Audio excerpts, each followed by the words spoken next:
Baik, assalamualaikum warahmatullahi wabarakatuh, Bu Nining. Waalaikumsalam warahmatullahi wabarakatuh, Mas Bayu. Ya, ini Bu Nining, saya minta waktunya Ibu ya. Mohon maaf ini mengganggu kegiatannya. Insya Allah sesuai dengan jadwal observasi Bu Nining, kita hari ini akan mengadakan praobservasi. Siap. Jadi sebelum nanti saya ke kelasnya Ibu untuk melakukan observasi, kita ngobrol dulu nih di bagian praobservasinya, Bu. Boleh. Nah, Ibu, ini rencananya nanti ketika pembelajaran yang akan saya observasi itu Ibu di kelas mana, Bu?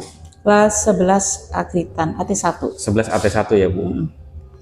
11 AT1. Kemudian pelajarannya apa, Bu? Yang akan dibahas produktifnya? Produktifnya jurusan mata pelajarannya. Produktifnya identifikasi gulma. Oh, identifikasi gulma, Bu ya? Saya catat dulu ya. Identifikasi gulma. Oke, kemudian Bu, tujuan pembelajaran yang akan disampaikan gimana, Bu? Jadi untuk tujuan pembelajarannya itu siswa itu mampu mengidentifikasi macam-macam gulma. Karena di lahan itu kan kadang-kadang kita belum paham ya gulma itu apa saja. Jadi mereka biasanya menghantam rata ini rumput. Padahal di situ itu gulma itu ada 3 macam. Ada gulma golongan rumput, ada gulma golongan teki, dan ada gulma daun lebar, dan ada lagi yang jenis pakis-pakisan itu. Jadi dengan mengidentifikasi itu anak-anak mampu, oh ini golongan ini. Akhirnya larinya nanti ke pengendalian, Mas. Oh, ke pengendalian gulma. Pengendalian gulma. Oke, berarti itu ya, Bu. Berarti tujuannya fokusannya nanti ketika mengidentifikasi dari gulmanya. Iya, macam-macam gulma. Nah, gitu. Kemudian Bu, untuk perencanaannya nih, kalau boleh saya tahu nih sebelum kita nanti di kelas langsung, Ibu perencanaan pembelajaran yang akan Ibu lakukan gimana nih, Bu? Penasaran saya. Karena gini Mas, jadi kan kemarin kan memang ada LK-nya nih, ada LK-nya. Di dalam LK itu kan sudah ditentukan. Jadi untuk peralatan termasuk APD-nya itu harus lengkap. Terus peralatannya itu menggunakan buku determinasi gulma. Oh, ada bukunya determinasi gulma, dan sebagian anak-anak kalau determinasi gulma kalau lengkap mereka bisa browsing. Nah, dengan identifikasi itu jadi anak-anak disiapkan alat dari bambu ataupun kayu dengan ukuran 1 kali 1 meter.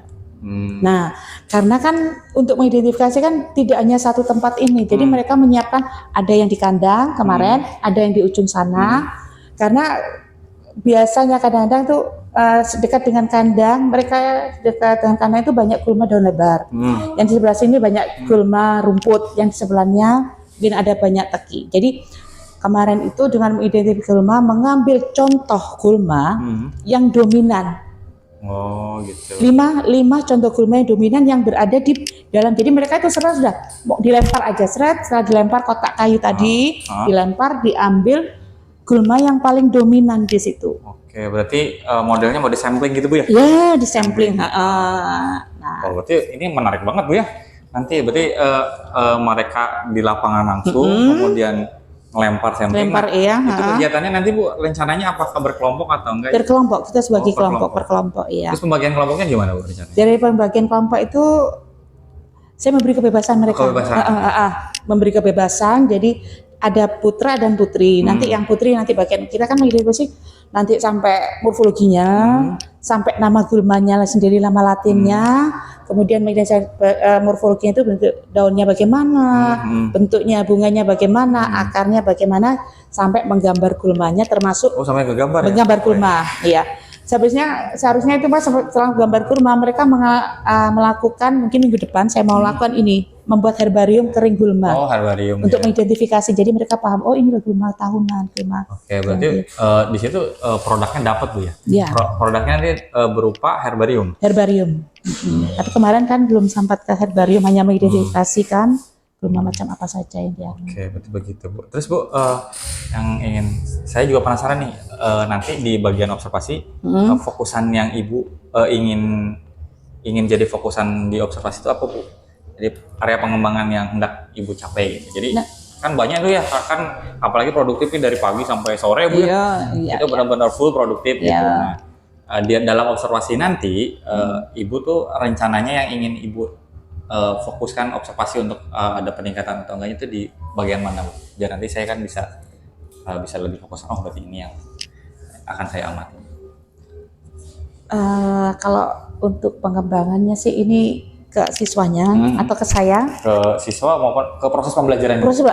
Proses pembelajaran. Jadi untuk kemarin karena kita merencanakan untuk melaksanakan integrasi gulma, itu pengembangannya arahnya mereka mengetahui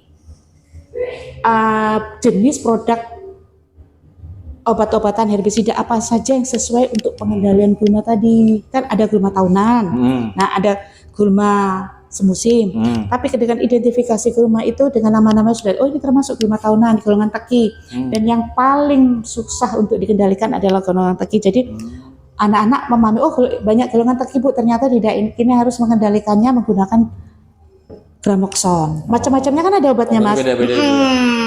Ada yang Gramoxone, ada yang Roundup, itu hanya sistemik. Jadi kalau yang kontak, jadi kontak langsung mati, sedangkan sistemik itu mereka sampai ke akar-akarnya. Dan yang paling susah adalah ini. Jadi anak-anak mengetahui nanti gulma apa saja sudah diidentifikasi yang banyak di situ, yang dominan. Kemudian kita larinya ke pengendaliannya. Dari pengendalian itu kita menggunakan herbisida apa saja. Oh gitu ya. Jadi strateginya udah Ibu sampaikan ya, prosesnya ternyata menarik sekali sih. Mudah-mudahan nanti di lapangan kita lihat observasinya gitu. Nah, terus kemarin juga saya lihat di pengisian Ibu ya waktu perencanaan kinerja gitu. Kan Ibu juga memilih dari 8 aspek yang ada di sekolah ini, Ibu memilih kemarin bagaimana persiapan pembelajarannya Bu ya, kondisinya. Berarti di situ kan ada 3 tuh Bu, bagaimana Ibu membuat pengelompokan dalam pembelajaran, kemudian bagaimana mengingatkan kompetensi kesepakatan kelas yang sudah dibuat. Terus kemudian yang ketiga itu Ibu juga kan bagaimana pengelolaan kelasnya, bagaimana menyapa siswa dan semacamnya gitu. Nah dari 3 ini kira-kira Bu yang nanti akan saya fokuskan observasi, kira-kira apakah 3-3-nya ini atau salah satu saja Bu? 3-3-nya kemarin kalau saya memilih 3-3-nya.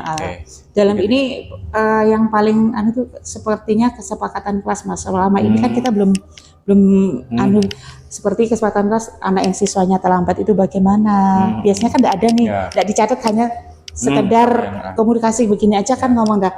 Dengan adanya kesepakatan kelas yang kita sudah tanda tangani bersama dengan anak-anak. Jadi anak-anak itu sekarang sepertinya kayak pengumpulan tugas, mereka tepat waktu.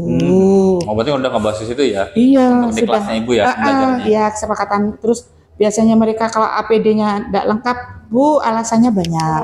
Gitu. Jadi sekarang ini anak-anak cenderung untuk persiapan APD itu lebih prepare lagi. APD-nya lebih. Terus untuk tugas-tugas mereka lebih tepat waktu. Terus untuk setelah mereka praktek itu biasanya alat itu sekarang kan ada punishment-nya. Kalau memang alat itu setelah dipakai, kalau tidak dipakai ada punishment Gitu Bu ya. Luar biasa sekali Bu. Ternyata mudah-mudahan nanti akan berjalan sesuai dengan yang direncanakan Ibu. Ini nih Bu, kan ini ada waktu ya sebelum kita observasi. Ada nggak Bu strategi yang dipersiapkan untuk agar nanti pembelajaran itu bisa maksimal gitu dari proses pembelajaran dan semacamnya? Persiapan apa yang Ibu udah lakukan ini, dan atau yang rencananya dilakukan sebelum nanti kita akan observasi di kelas? Bisa dikat dulu? Boleh Ibu nanti itu misalkan apakah Ibu melakukan ikutin webinar kah, atau belajar mandiri PM, atau cari-cari di internet tentang referensi-referensi? Referensi itu biasanya referensi itu untuk pembelajaran ini anak-anak sering saya suruh ke YouTube Mas. Kalau anak-anak ya, saya juga nyari di YouTube Mas. Jadi nyari referensi juga saya selain di webinar, mungkin saya juga nyari di YouTube. Dan tapi YouTube itu saya agak cenderung ke yang produktif. Keproduktifnya itu. Jadi kalau di YouTube kan misalkan macam-macam kan cara mengendalikan gulma. Jadi cara nyemprot itu kan ada, nyemprot kan tidak asal nyemprot, harus tingginya sekian. Terus kalau nyemprot gulma kalau di sawitan tuh harus bentuknya 8. Jadi gitu ya. Jadi tidak asal nyemprot aja. Ada nyemprot angka 8 mereka. Nah, itu.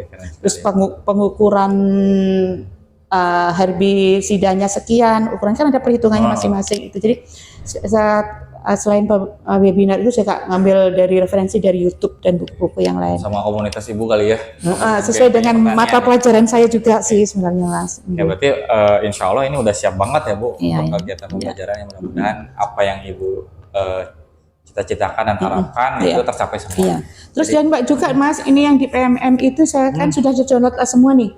Misalkan yang kerjasama dengan Dudi, mereka membuka lahan, itu banyak untuk produktif banyak. Sudah saya download semua. Keren. Yang YouTube yang video-videonya saya video tentang pembelajaran anak-anak nyemprot, pembibitan sudah saya download semua. Wah, keren. Berarti sudah ada ya Bu, alhamdulillah. Di PMM ada caranya mereka praktek. Oke Bu, siap. Berarti tadi saya udah dengar tujuan pembelajarannya adalah bagaimana mengidentifikasi jenis burung maut, ada 3 Bu ya. Iya. Nanti Bu insya Allah ketika observasi nanti yang akan saya fokus memperlihat di proses pembelajaran Ibu itu tadi lebih ke yang 3 hal tadi kan, bukan bagaimana pengelompokan, bagaimana membuat kelompok dalam pembelajaran, kemudian bagaimana mengingatkan dan membahas tentang kesepakatan kelas gitu. Siapa tuh kan namanya anak-anak ya, kadang-kadang suka kadang lupa gitu, nanti kita ingatkan. Nanti saya akan fokusin ke situ karena keteraturan kelas kan Bu yang kemarin. Mungkin itu saja Bu. Insya Allah nanti kita akan ketemu lagi ya Bu ketika di observasi hari Selasa ya Ibu ya. Iya, Selasa. Gitu. Mungkin itu saja Bu. Terima kasih ya atas waktunya. Sama-sama. Saya sudah dapat catatannya. Nanti kita akan ketemu lagi di observasi dan setelah observasi nanti kita akan ngobrol lagi di ini Bu di pasca observasi. Ya, siap. Insya Allah hari Jumat ya Bu pasca. Ya. Ini itu saja Bu ya. Makasih ya Bu. Terima kasih sama-sama. Assalamualaikum. Waalaikumsalam warahmatullahi wabarakatuh.